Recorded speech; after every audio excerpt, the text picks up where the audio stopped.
Today we're going to go over the quadratic formula.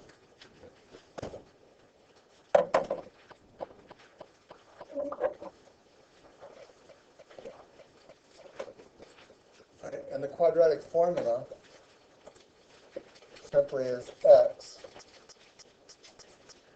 Okay, to find the roots, to find the zeros, to find the place where it crosses the x-axis. You use this formula.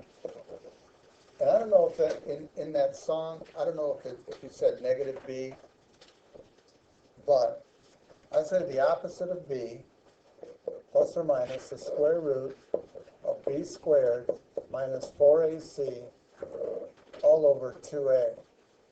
If you have trouble memorizing, I would suggest that you write out that formula for every problem. You could probably write that out in less than 2 seconds. But by the end of your lesson, you will have it memorized. Okay? Also, another formula, x equals the opposite of b over 2a. And this is for the axis of symmetry. Okay? So we'll see how that might help us. Let's take an example. Solve by using the quadratic formula. X squared plus 8x minus 3 equals 0. So the first thing I want to do is identify what a, b, and c are. A is 1. Remember, a, b, and c are the coefficients. B is 8. And c is negative 3. And I'm going to ask you guys not to use your calculator until I show you what to use your calculator for. And there's a reason for it. Formula, the opposite of b plus or minus the square root of b squared minus 4ac all over 2a. If you can memorize it, or if you've memorized that song, great. So I want the opposite of b, which in this case is negative 8, plus or minus the square root of b squared, 64, and that first number is always positive, minus 4 times a, which is 1, times c, which is negative 3, all over 2a, or 2 times 1. And that's just filling in numbers for a, b, and c. We could solve that by completing the square. It'd be fairly easy when you use completing the square. It'd be faster than this. So x is equal to negative 8 plus or minus the square root. Now, if you want to use your calculator to do what's inside the radical, you could do that. But 64, let's say minus 4 times 1 is negative 4. Negative 4 times negative 3 is a positive 12. And 64 plus 12 is 76, all over 2a. And can I break down the square root of 76? Is there a perfect square factor that goes into 76? I can think of one right off the bat. What goes in there, Kim? 4 and 19. 4 and 19. So why don't we write this as negative 8 plus or minus the square root of 4 times 19, which is 76, all over 2. And the square root of 4 is 2, so I have negative 8 plus or minus 2, square root of 19, all over 2. And I can reduce it as long as I can reduce 3 terms by the same thing. In other words, 2 goes into 2 once,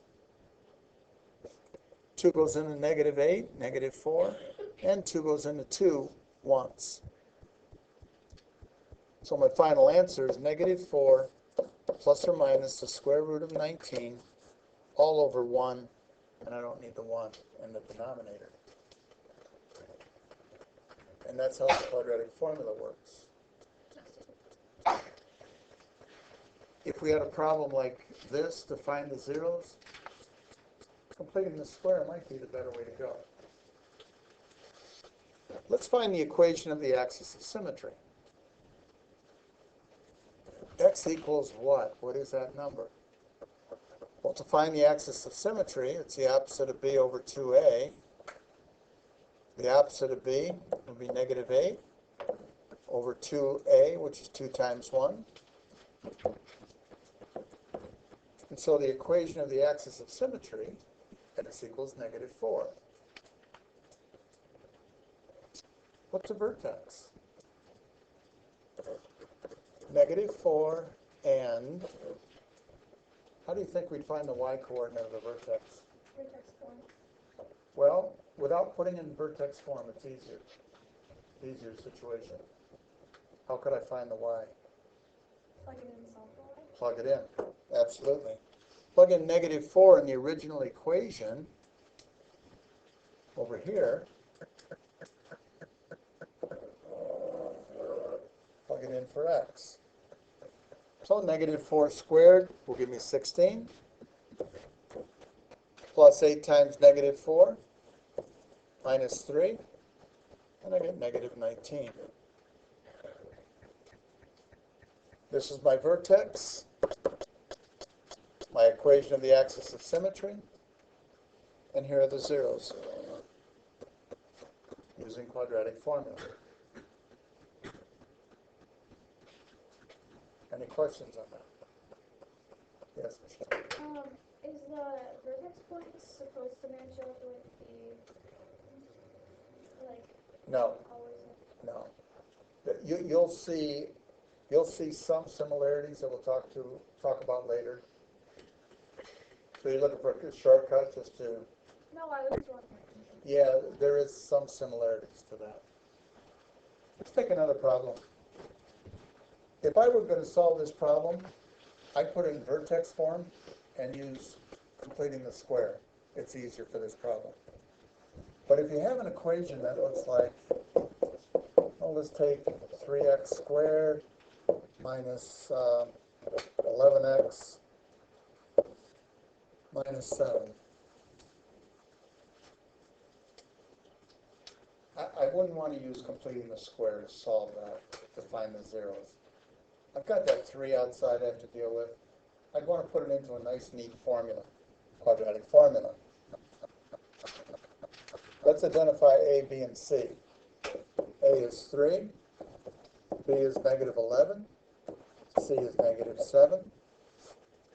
Our formula, opposite of B, plus or minus, square root of B squared minus 4AC, all over 2A. Let's see what we have. X is equal to the opposite of B, positive 11, plus or minus the square root of B squared. I don't want you to use your calculator here, because I don't want you to plug in negative 11. I don't want you to do this. Put in negative 11 squared in your calculator without using parentheses. This will give you negative 121. And that's not what we want. I know that negative 11 squared is 121. And the first number underneath the radical is always positive. Minus 4ac all over 2a, or 2 times 3. And now I'm going to go to my calculator, and I'm going to do the work underneath the radical with my calculator. That says 121 minus 4, parentheses, 3, close your parentheses, open parenthesis, negative 7.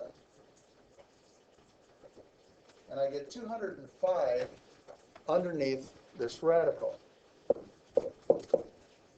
11 plus or minus the square root of 205 all over 2 times 3, or 6. That's the zeros.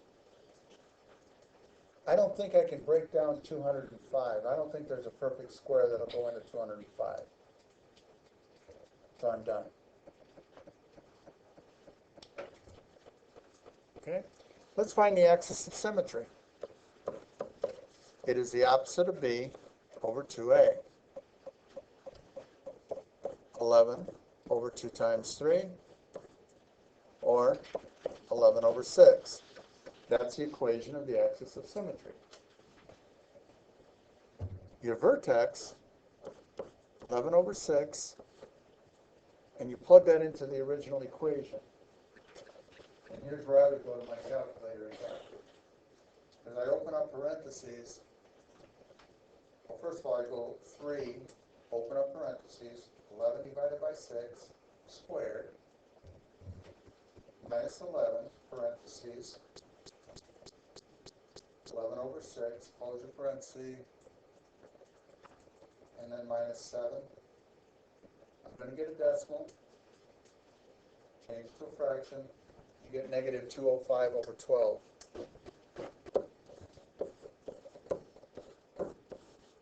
And Michelle, you can kind of see a little bit of a relationship, can't you, between the x and the y. And the more you do of these, the more you'll be able to see that relationship. And we'll talk about that later. Okay? Taking the quadratic formula, taking an equation, plugging in values for a, b, and c.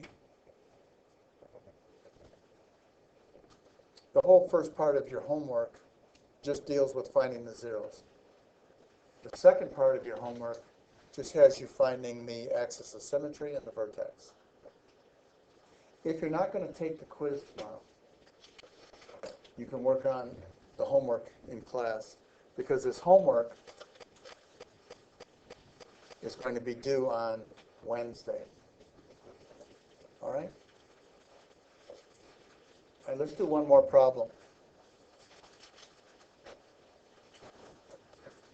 Kurt, give me an equation.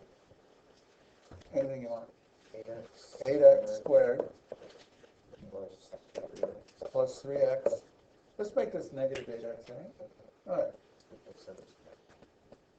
Plus 17. All right, I think that'll work.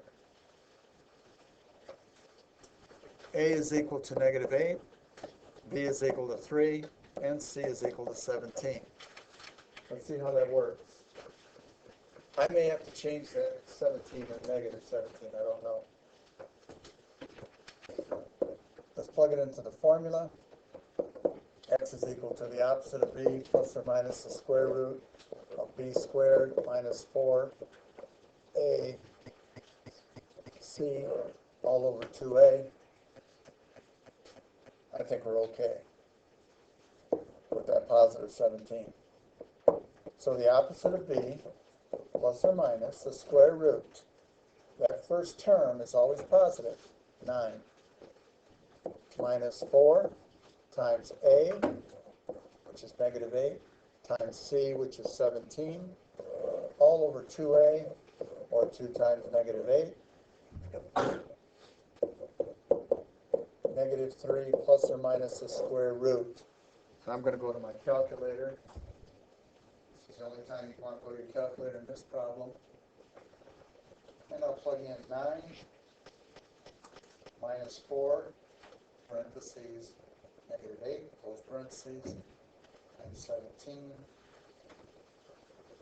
So inside the radical, inside that square root, I'll have 553. All over 2 times negative 8, or negative 16.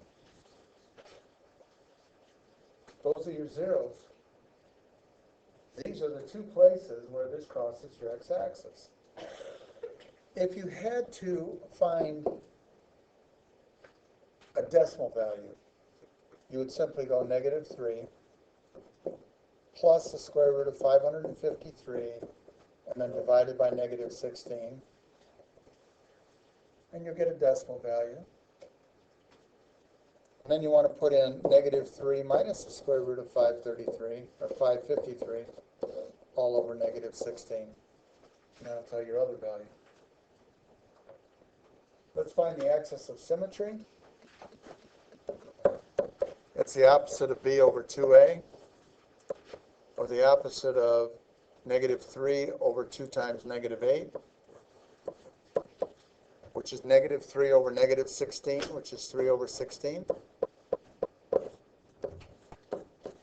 And that's also the x-coordinate of the vertex. How do you find the y-coordinate? We go to our calculator. We get negative 8, parentheses, 3 divided by 16 squared, plus 3, parentheses, times 3/16, plus 17. You're going to get a decimal. Change it to a fraction. We get 553 over 32. And that's our vertex. So no matter how ugly the number gets, by using the quadratic formula, we can solve any quadratic. All right? When you take the test tomorrow, using the quadratic formula is going to be off limits. You must use completing the square to solve. Okay? I will be in at 6 o'clock tomorrow morning if you guys want to come in for extra help. And I'll be here for after school if you need to come in for extra help. Okay.